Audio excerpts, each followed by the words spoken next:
Abra sua Bíblia no texto de Marcos, capítulo 16. Nós vamos ler e meditar apenas no versículo 16. Marcos 16, 16. Quem crer e for batizado será salvo. Quem, porém, não crer será condenado. Neste texto, Marcos chama atenção para algo que é fundamental na vida de uma igreja: crer. Se você pegar o mesmo princípio ou a mesma palavra, você a encontra, se você quiser ter como referência, você encontra basicamente a mesma palavra, a mesma expressão, o mesmo conceito em Hebreus 11, 6. Ora, sem fé é impossível agradar a Deus, porque é necessário que aqueles que de Deus se aproximam creiam que Ele existe e recompensa aqueles que o buscam. É o que está escrito lá em Hebreus 11, 6. Quando o texto de Hebreus 11, 6 nos chama a atenção para o fato de que crer é fator determinante para agradar a Deus, é como se o escritor estivesse dizendo: olha, o que Jesus falou quando orientou os seus discípulos para o início do ministério é fator determinante. Crer.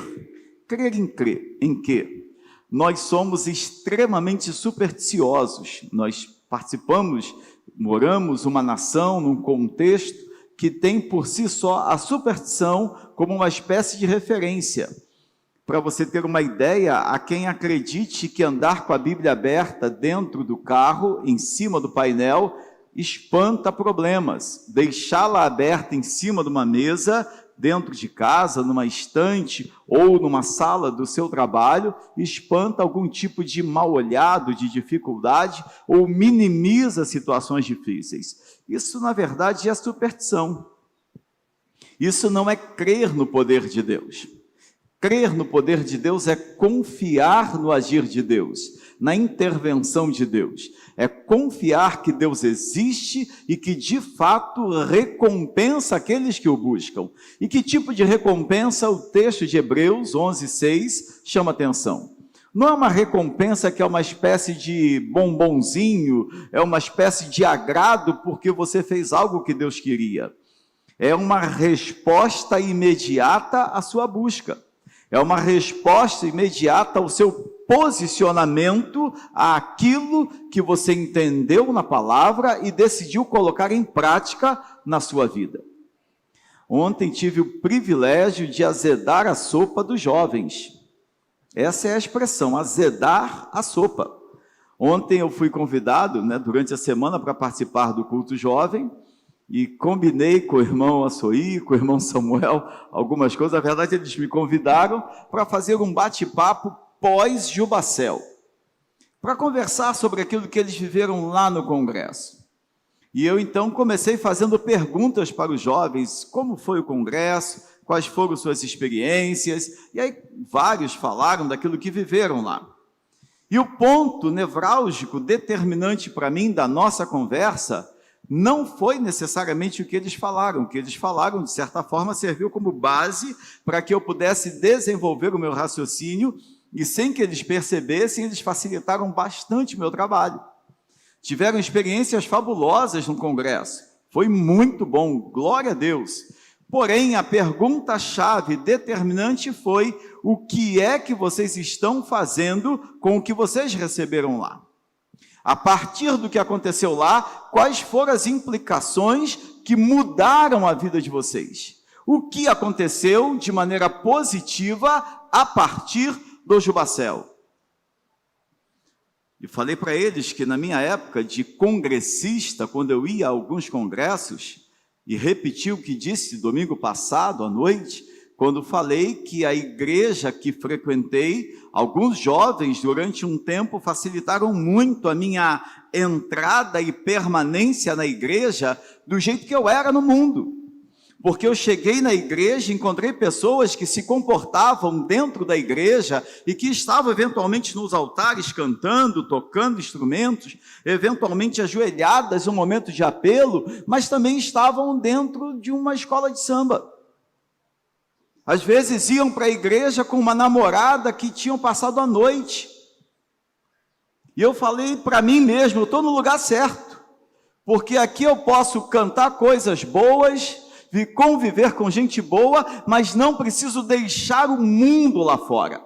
Não preciso deixar as coisas que eu fazia lá fora. Eu posso continuar sendo quem eu sou lá fora no mundo e ser alguém, entre aspas, na igreja. Olha lá fulano lá cantando. Olha quem ele é. Aquela menina que ele está... Eu pensava isso, eu via isso. Ninguém me contou. Eu via isso acontecer. Pô, fulano de tal estava ontem na roda de pagode, sambando, fazendo, acontecendo, bebendo. E agora está lá na igreja cantando. Eu estou no lugar certo, eu não preciso mudar. Essa foi a tônica da nossa conversa ontem. Esse é o tipo de evangelho que vivemos hoje. É um evangelho em que as pessoas não creem mais no poder de Deus. É um evangelho supersticioso. É um evangelho que nos infla de um sentimento de comunhão com Deus que, curiosamente, não se reflete no caráter, na mudança de vida, na transformação. É um evangelho que me faz me arrepiar na igreja, chorar, dizer que tive visões. É um evangelho que faz com que alguns se sintam donos da igreja, donos da lei, conhecedores de tudo e de todos, estendem dedo, põem o dedo em riste para censurar e criticar outros, mas não conseguem com esse mesmo evangelho fazer autocrítica. É um evangelho que serve muito para eu criticar o outro, mas não serve para a autocrítica. É um evangelho que serve para olhar o decote do outro, mas não serve para olhar a trava no meu olho. É um evangelho que serve para eu crer que Deus pode me curar de uma grande, duríssima enfermidade. Mas esse evangelho não cura a língua. É um evangelho que cura o corpo, mas não transforma o caráter. É algo absurdamente incongruente, incoerente, inconsistente. Não é esse o evangelho que Jesus propôs aos seus discípulos. Não é o evangelho pregado por um grande número de igrejas hoje. E você que nos visita, você que é membro da igreja, você que nos acompanha pela internet, este não é o evangelho pregado por este púlpito, pelo menos desde o ano de 2014, quando assumi esta igreja. Não sei como era antes, não sei como será depois. O evangelho que pregamos é o evangelho daqueles que creem no poder de Deus, que tem via de mão dupla.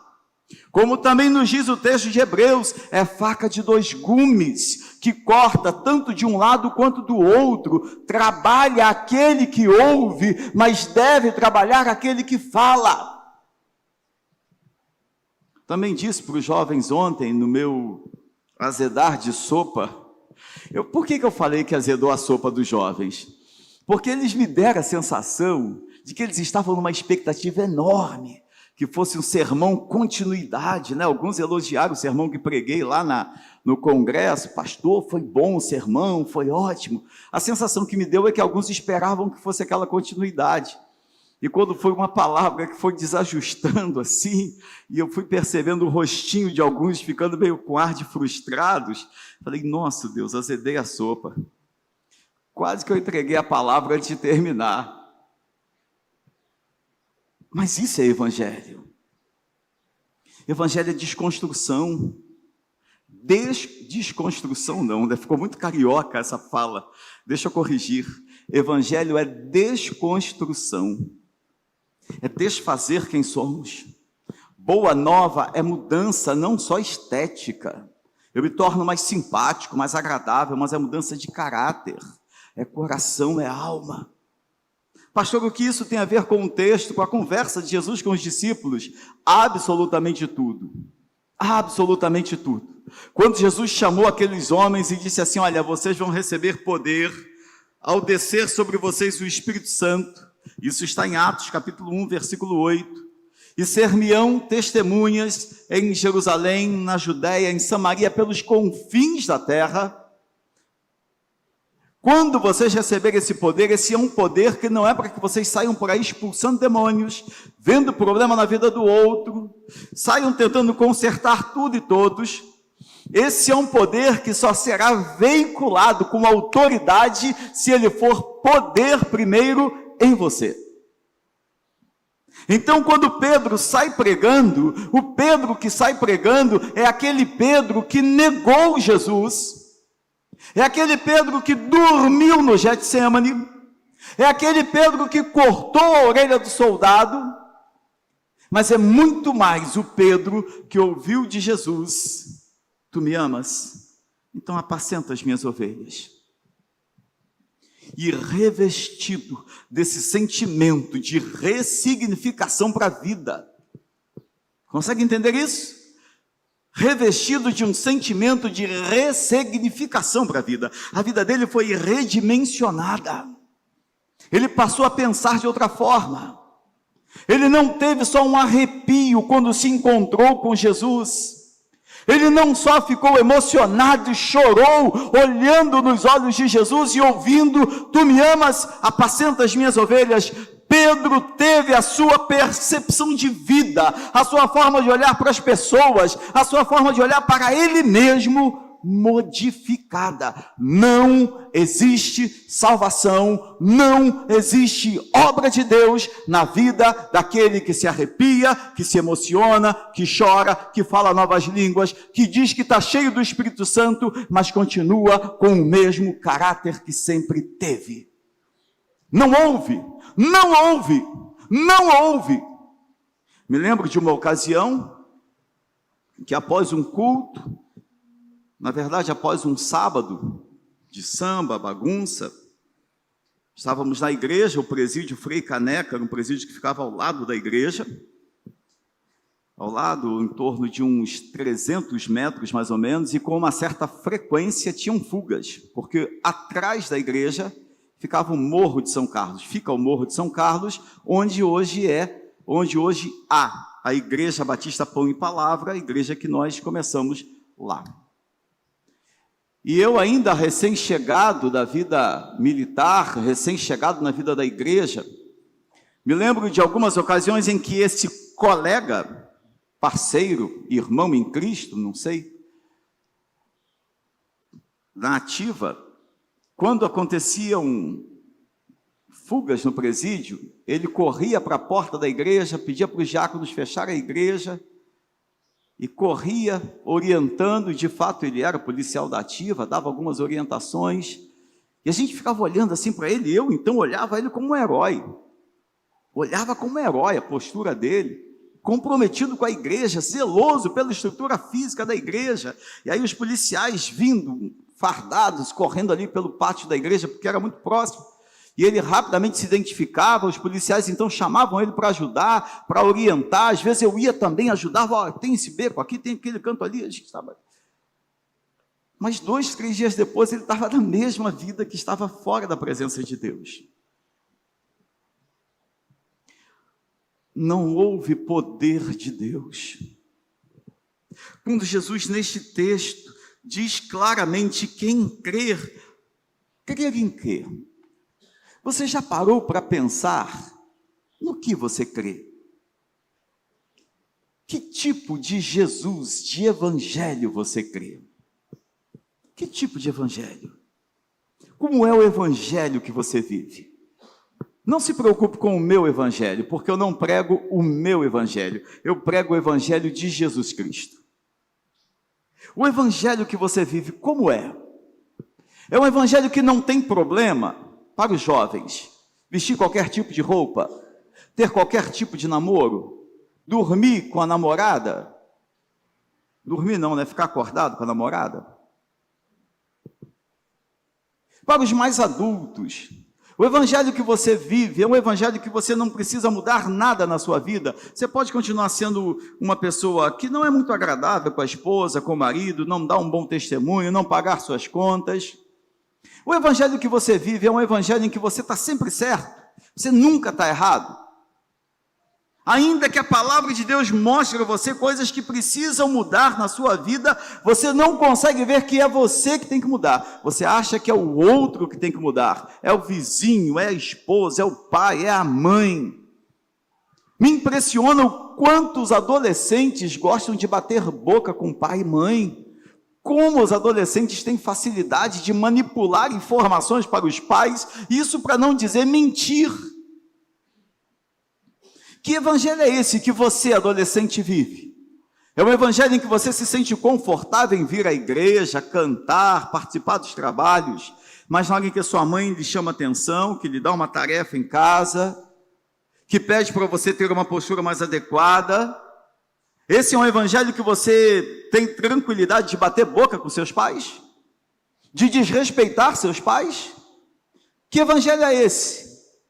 Porque quando Jesus disse, quem crer e for batizado, eu não quero nem falar ainda do batismo, eu estou chamando a atenção para o crer. Quando Jesus diz quem crer, o que Jesus está dizendo é quem passar a viver a partir daquilo que ouviu e aprendeu, será salvo. A salvação está no fato de eu crer na obra de Jesus, na cruz e na minha vida. Não adianta só eu dizer que eu acredito no Jesus da cruz, porque o diabo também acredita nesse Jesus.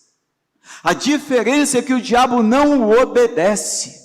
A diferença é que o diabo não vive conforme a direção do evangelho ou do Jesus da cruz.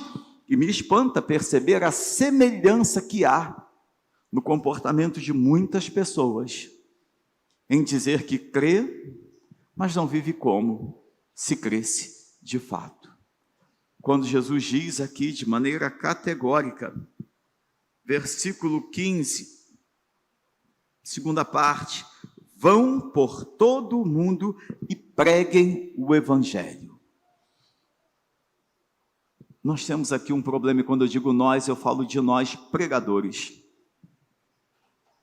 Porque parte da distorção, parte do problema da percepção equivocada do evangelho, parte da responsabilidade de uma vida sem compromisso com Deus, que muitos crentes estão vivendo, está aqui.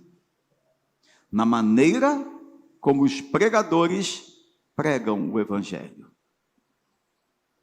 Há um número incontável de pastores preocupados em ficar com a igreja vazia. Então nós temos que pregar o que as pessoas querem ouvir, amaciar ego. Há um número enorme de pastores preocupados em confrontar pecado.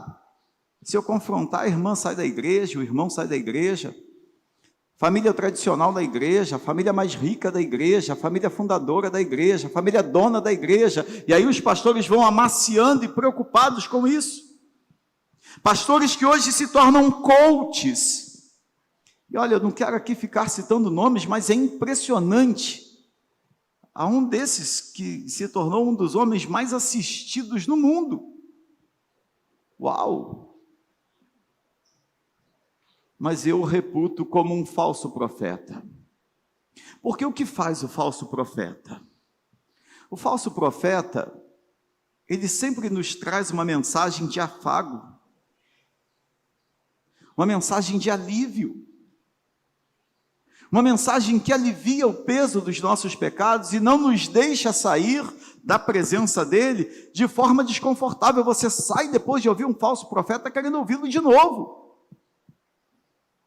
Eu confesso a você, tem horas que eu leio algumas cartas de Paulo e fico chateado quando Deus me diz para ler de novo, porque são textos que eu não quero ler de novo, porque eles me confrontam. Há momentos em que eu leio textos, como o texto de Tiago, arrependei-vos, lamentai e chorai. E quando eu leio Jeremias, Deus dizendo que Deus tem outros planos, outras ideias, que os planos dele são maiores. Ora, Senhor, os meus planos são tão bons.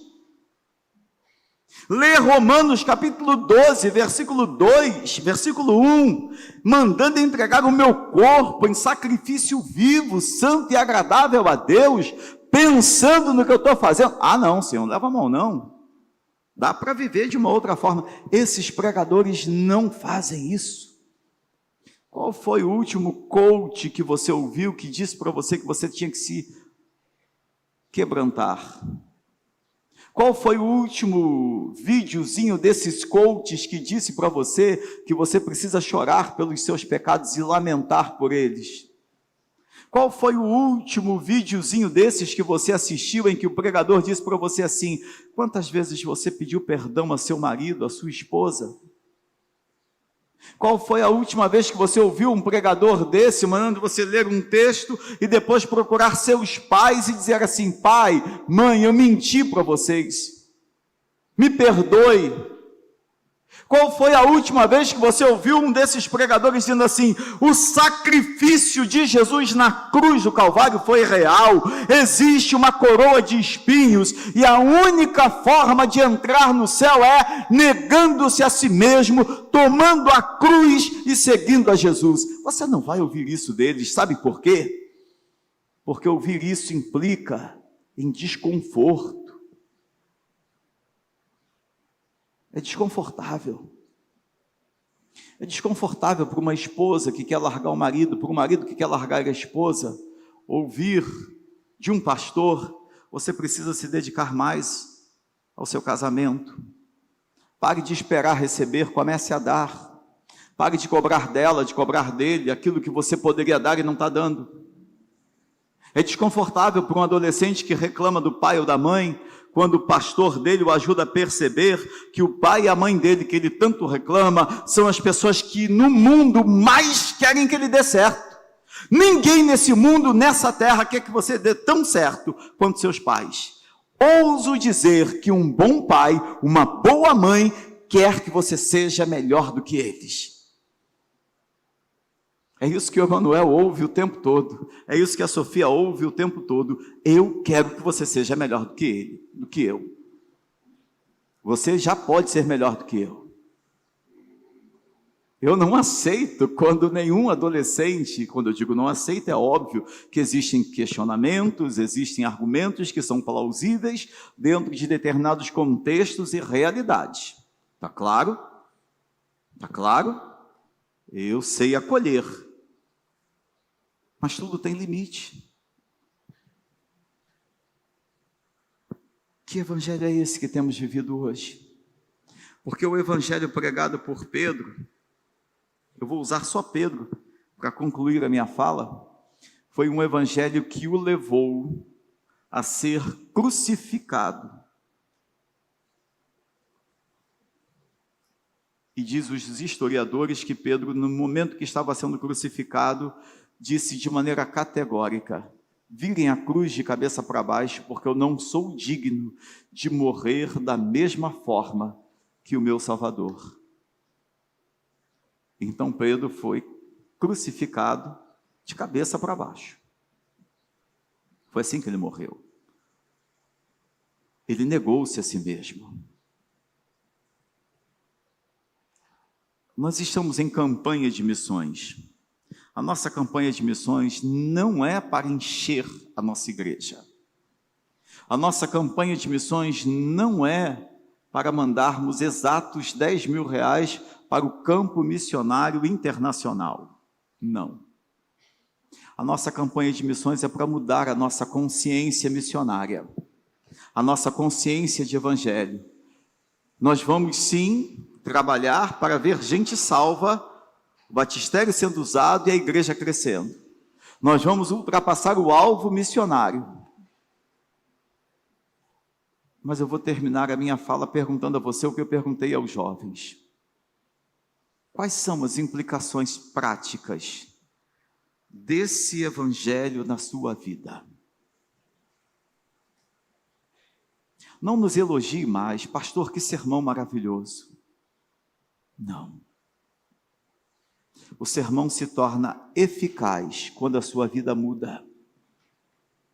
Poderia ser eu uma mula de Balaão falando agora. Poderia ser eu, qualquer outra pessoa, sem nenhum grau de formação, de estudo, sem nenhum preparo teológico, sem nenhum conhecimento do texto, sem nenhum acesso a outras línguas, bases aqui da estrutura bíblica. Poderia ser eu alguém sem nenhuma capacidade intelectiva de argumentar. Ainda que eu estivesse aqui agora pregando debaixo da unção do Espírito Santo e falando do Evangelho, a questão determinante não é o pregador, mas é aquilo que entra no seu coração. como você deixa entrar no seu coração. Porque você pode entrar aqui, como eu, por exemplo, entro num estádio de futebol, algumas vezes, numa expectativa enorme, vibrar em alguns momentos, ficar frustrado em outros, e horas depois esquecer o que aconteceu lá, porque eu já estou sentado em algum lugar, conversando com amigos, ou já chegamos em casa, interagindo, e dias depois o máximo que acontece é eu lembrar. Eu tenho lá na minha gaveta alguns ingressos importantes, e um deles é de uma das idas ao Cristo Redentor ano passado. E numa dessas idas eu tive a oportunidade de ver a Sofia trabalhando com o Jonathan e Sullivan e a Jennifer, a esposa, os americanos que estiveram aqui conosco. E esse é um ingresso que eu guardo, dentre outros também, né? Estou olhando lá o Ronald e a Gracinda, tivemos a oportunidade de ir de novo, também juntos, foi um momento muito bonito também. Mas o momento que me emocionou muito foi quando, assim, por alguns instantes, eu já tinha visto a Sofia trabalhando aqui com eles, interagindo tudo, já estava muito emocionado por todo aquele contexto. Mas quando eu vi a Sofia ali com eles, interagindo, interpretando, conversando, Deus por alguns instantes falou assim: foi para isso que eu te chamei. Foi para te usar e para que os frutos do seu ministério alcancem a sua família e também sejam por mim usados. Aquilo me encheu de alegria naquele momento. E toda vez que eu olho para aquele ingresso, que está na minha gaveta, na gaveta assim do móvelzinho lá da cama, do criado mudo, toda vez que eu olho aquela gaveta, que eu abro, que eu vejo, eu lembro desses momentos. Mas quando eu fecho a gaveta, eu esqueço. Sabe por que eu estou dizendo isso? Até quando você vai precisar de coisas para você lembrar das experiências que você teve com Deus? Uma igreja não vive de culto em culto. Uma igreja que tem 120 anos precisa ser uma igreja que tem um número enorme de congregações, um número enorme de igrejas filhas, um número enorme de pastores que daqui saíram para servir ao ministério pastoral. Deus quer usar a nossa igreja. Mas isso só será possível se nós crermos naquilo que Jesus mandou crermos. Pare de acreditar em você e confie mais em Deus. Sabe por quê? Porque sem fé em Deus é impossível agradar a Deus. E importa que aqueles que de Deus se aproximam creiam que Deus é galardoador, sustentador daqueles que o buscam. Você tem buscado a Deus? Evangelho é reino de Deus, poder de Deus. Logo mais falaremos sobre isso, sobre o poder de Deus. Que sinais te acompanham? A fé é um deles. Crer na obra de Deus. Porque se você acredita que coisas podem mudar a seu favor, isso é só superstição religiosa. Agora, se você crê em Jesus, esse crer mudou você. Muda você e continuará mudando você. Feche seus olhos. Abaixe a sua cabeça. Você que nos acompanha pela internet, faça mesmo, por favor. Pergunte a Deus agora: Senhor, eu tenho crido em Ti? Eu tenho acreditado no Senhor? A minha fé tem me levado a mudar por confiar em Ti, ou tem me levado a acreditar que coisas podem mudar porque eu confio em Ti? Há uma diferença, e falaremos sobre ela logo mais. Uma coisa é quando você crê que Deus pode mudar você e a sua vida é dirigida pelo que Ele pode fazer em você. Uma outra coisa é quando você não quer mudar e a sua fé é conduzida pela sua expectativa de que Ele mude coisas, mude pessoas ao seu redor, mas você não, como se você não precisasse. Deus nesta manhã diz: eu quero mudar coisas, eu quero mudar pessoas, eu quero fazer coisas ao seu redor, mas antes eu quero fazer na sua vida. Ah, Senhor, eu apresento a nossa igreja, a minha vida, a vida do pastor Dito, a nossa liderança como pastores da igreja, a vida dos nossos seminaristas, irmão Tiago, irmão Samuel. Peço ao Senhor pela vida de toda a liderança da igreja, vem nos visitar, Senhor, venha nos visitar e modificar a nossa forma de entender o que é crer no teu poder, para que antes de falarmos, sermos por esse poder transformados, para falarmos daquilo que temos visto, vivido e ouvido, como fizeram os apóstolos quando começaram a pregar o evangelho depois que o Senhor ascendeu aos céus. Obrigado por cada pessoa que nos acompanha pela internet, por todos que aqui estão, que esta palavra ganhe vida na nossa vida, em nome de Jesus. Que o Senhor faça resplandecer o seu rosto sobre nós, que o Senhor sobre nós levante o seu rosto, que o Senhor de nós tenha misericórdia, levante o seu rosto e nos conduza em paz. Em nome de Jesus. Amém, Pai.